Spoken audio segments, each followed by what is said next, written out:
My channel. இப்போ நம்ம யாரை பற்றி பேச போகிறோம்னா, நம்ம இளவரச சுவாமி. அவரை டென்ஷன் படுத்திட்டு இருக்கிறாங்க. அவர் எதுக்கு டென்ஷன் படுத்துறீங்க? டென்ஷன் படுத்தாதீங்க. ஏன்னா அவர் மாலை ஓட்டுக்கிறாரு. மாலை ஓடலினா அவரோட பேச்சே வேறு விதமாக இருக்கும். அப்புறம் பார்த்தீங்கன்னா அவரை ஏன் டென்ஷன் படுத்துறீங்க? இலையில் சாப்பிடுங்க, தட்டத்தில் சாப்பிடாதீங்க, அந்த பாத்திரத்தில் சமைக்கிங்க, இந்த பாத்திரத்தில் சமைங்க. இதெல்லாம் சொல்கிறதாருன்னா அவங்க சப்ஸ்கிரைபரு நல்லதெல்லாம் சொல்ல மாட்டாங்க. நல்லதுன்னா அவர் சில நாட்களுக்கு மட்டும் குடிச்சிட்டு இருக்கும்போது அவர் சொல்லுவார். ஆனால் இவர் கேட்க மாட்டார். ஆனால் அப்புறம் நான் திருத்திட்டேங்க, இந்த மாதிரி தான் இப்போ இந்த மாதிரி தான் சாப்பிட்றேங்க, நீங்களே பார்த்துங்க அப்படிங்கிறது எல்லாம் சொல்கிறாரு. அவங்க சப்ஸ்கிரைபர் நிறைய பேர் வேலைக்கு போக சொன்னாங்க. ஆனால் இவர் எப்போவுமே வேலைக்கு போனதில்லை. ஓகே, பரவாயில்ல. நம்ம இளவரச சுவாமி சபரிமலையோட விரத முறை கேட்டு குருசாமி கிட்ட கேட்டு தெரிஞ்சுக்குங்க. அது விட்டு போட்டு சமையல் கட்டுக்குள்ளேயே நீங்கள் வீடியோ எடுத்துகிட்டு இருந்தால் அது ஐயம் இல்லை. என்ன காரணம்னா, இத்தனை நாள் மாலை ஓடாதப்போ சமையல் கட்டை தாண்டி நீங்கள் வீடியோ எடுத்ததில்லை. அதனோட சில காட்சிகள் தான் நீங்கள் பார்த்துருப்பீங்க. திருப்பூரில் ஒரு ஐயப்பன் கோயில் இருந்துருப்புங்க. ஐயப்பன் கோயிலெலாம் கட்டி வச்சுக்கிறாங்களான்னு கேட்டிருப்பாங்க. வெளி உலகம் இவருக்கு தெரியாது. ஓகே, பரவாயில்ல. ஆனால் இப்போது இவர் அதே தான் பண்ணிட்டுருக்கிறாரு. என்னெல்லாமோ சொல்கிறீங்க, அதை சாப்பிடாதீங்க, அந்த பாத்திரத்தில் செய்யாதீங்க, இந்த பாத்திரத்தில் செய்யாதீங்க. இலையில் சாப்பிட்றவங்களாம் அவசியமே கிடையாதுங்க. ஒரு புது தட்டை வாங்கி புது தட்டத்தில் போய் சாப்பிடலாம். இதுதான் சபரிமலையோட விரதங்கள். அது விட்டு போட்டு அங்கே சாப்பிடாதீங்க, இங்கே சாப்பிடாதீங்க. ஆனால் ஒன்று பண்ணார் பாருங்க, நேராக கொண்டை சாமி ரூமுக்கு உட்காந்துட்டு பூரியோட குண்டா வச்சு சாப்பிட்டுக்கிறாரு. இதுதான் நம்ம இளவரச சாமியோட செயல். ஒன்றா அப்படி பண்ணுவார், இல்லை இப்படி பண்ணுவார். ஒரு காலில் உட்காந்து நீட்டாக உட்காந்து சாப்பிட்லாம். அது அந்த காயத்ரி அம்மையாக இருக்குது. அந்த அம்மாவுக்கு சுத்தமாக நாலேஜ் இல்லைன்னு வச்சுக்கோங்க. பொதுவாக ஒரு கன்னிசாமினா என்ன பண்ணோன்னா, கோயிலுக்கு போகணுங்க. சாயந்தரம் கோயிலுக்கு போகணும். அந்த கோயிலில் போய் பஜனை பாடலாம். நான் மாலையே ஓடலிங்க. ஆனால் டெய்லியும் கோயிலுக்கு போய் பஜனை எடுத்து பஜனை வீடியோ அப்லோடு பண்ணிட்டு இருக்கிறாரு. ஆனால் நம்ம இளவரச சுவாமி அதை பண்ணுவாரான்னு கேட்டால் கண்டிப்பாக அதை பண்ண மாட்டார். அதை விட்டு போட்டு நான் மெடிசன் வாங்கி கொடுக்குறேங்க. மெடிசன் எப்படி இவர் வாங்கி கொடுக்குற அளவோடு கிடச்சதுன்னு எனக்கு தெரியல. பொதுவாக ஒரு மெடிசன்னா அந்த டீலர் தான் வாங்கி கூட அங்கே மருந்து கடை வச்சுருக்கோணுங்க. ஆனால் ஒரு மெடிசன் சப்ளை பண்ணிட்டு இருக்கிறாருன்னா இது எப்படி அந்த டாக்டர் அளவோடு பண்ணாருன்னு எனக்கு தெரியல. இவர் நல்லதான் பண்ணார். அதுக்காக அது பாதகமாக அமையும். பாதகன்னா ஒருத்தரோட உடம்பு பற்றி தெரியாமல் அந்த மெடிசன் வாங்கி கொடுக்கக்கூடாது. ஆனால் இவர் அதை பண்ணிகிட்டு இருக்கிறாரு. ஓகே, தப்பில்லை. இவர் ஒரு கன்னி பூஜை வைக்கலாம். ஏன்னா இவருக்கு லட்சக்கணக்கான வருமானம் இருக்குது. ஆனால் கன்னி பூஜையை வைப்பார்னு கேட்டால் அது கேள்விக்குறிதான். ஏன்னா இவர் எப்பவுமே செலவு பண்ண மாட்டார். இவர் இலவசமாக வர காசு தான் விரும்புவார். மொத்தத்தில் சபரிமலையோட விரதங்கள் எப்படின்னா, இவங்க மாமியார் குருசாமி கிட்ட கேட்டு தெரிஞ்சுக்காமல் நல்ல ஒரு குருசாமி இருப்பான், அவங்ககிட்ட போய் கேளுங்க. சரணமந்தங்களை பாடுங்க. அது போட்டு சமையல் கட்டுக்குள்ளேயே எங்கள் வீட்டில் இன்றைக்கி சாப்பாடு எப்போவுமே இதை தான் இவர் பண்ணிகிட்டு இருக்கிறாரு. புதுசாக பண்ணுறக்கு என்ன இருக்குது?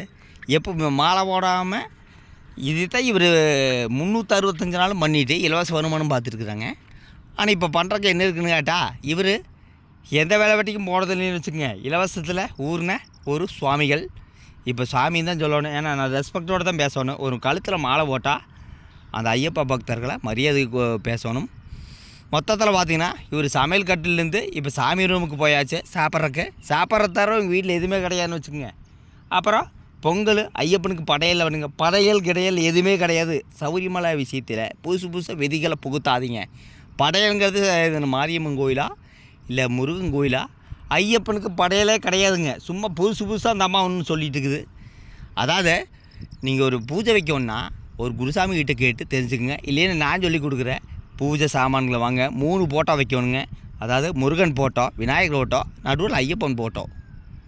அப்புறம் ஒரு படி யாராச்சும் ஒரு வீட்டில் கண்டிப்பாக இருக்கும். 18 படி, 18 விளக்கு, அப்புறம் 18 கற்பூரம். இதெல்லாம் வச்சு தான் பூஜை பண்ணுவாங்க. கிட்டத்தட்ட ஒரு 10 பாட்டு 15 பாட்டு பாடுவாங்க. அப்புறம் அன்னதானம், சாமிகளுக்கு அன்னதானம் கொடுப்பாங்க, ஆசாமிகளுக்கு அன்னதானம் கொடுப்பாங்க. இதான் கன்னி பூஜை வைக்கலாம்.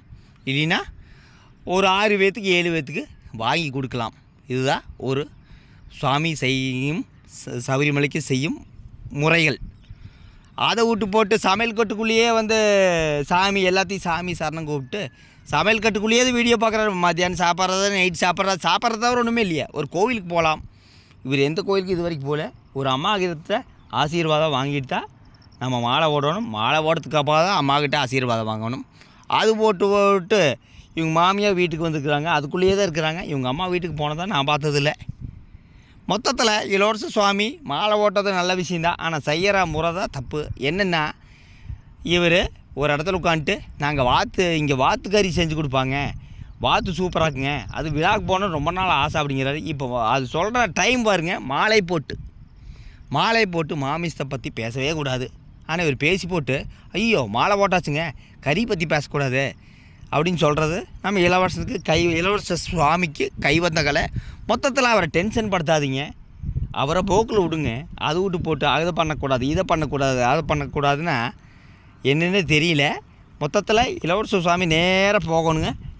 அவங்க வீட்டு பக்கத்தில் இருக்கிற ஒரு 10-40 வருஷம் போனால் குருசாமிகிட்ட கேளுங்க, அவங்க சொல்லி கொடுப்பாங்க. அதை விட்டு போட்டு அவங்க சப்ஸ்கிரைபர் சொல்கிற மாதிரியெல்லாம் கேட்காதீங்க.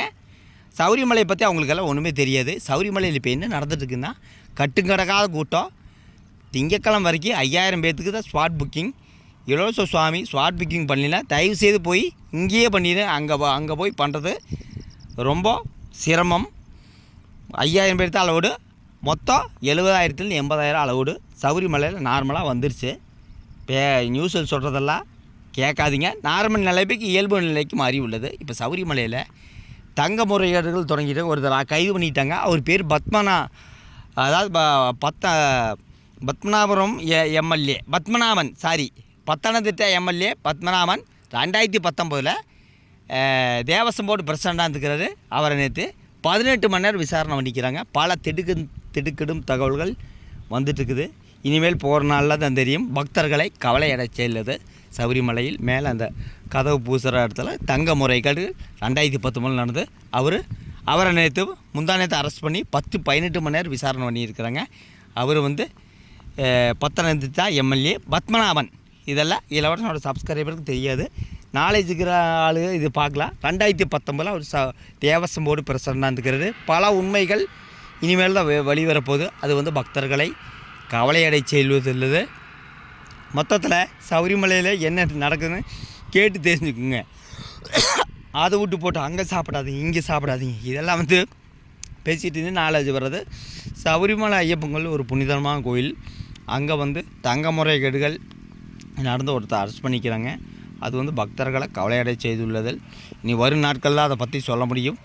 இதை பற்றி பேசணுன்னா தனியாக ஒரு வீடியோ வேணும். ஓகே, இளவரசர் நேற்று சொல்லியிருப்பார், என்னை அங்கே அதை பண்ணாதீங்க, இதை பண்ணாதீங்க, போய் குருசாமி கிட்ட கேளுங்க. சப்ஸ்கிரைபர் சொல்கிற மாதிரி கேட்காதீங்க.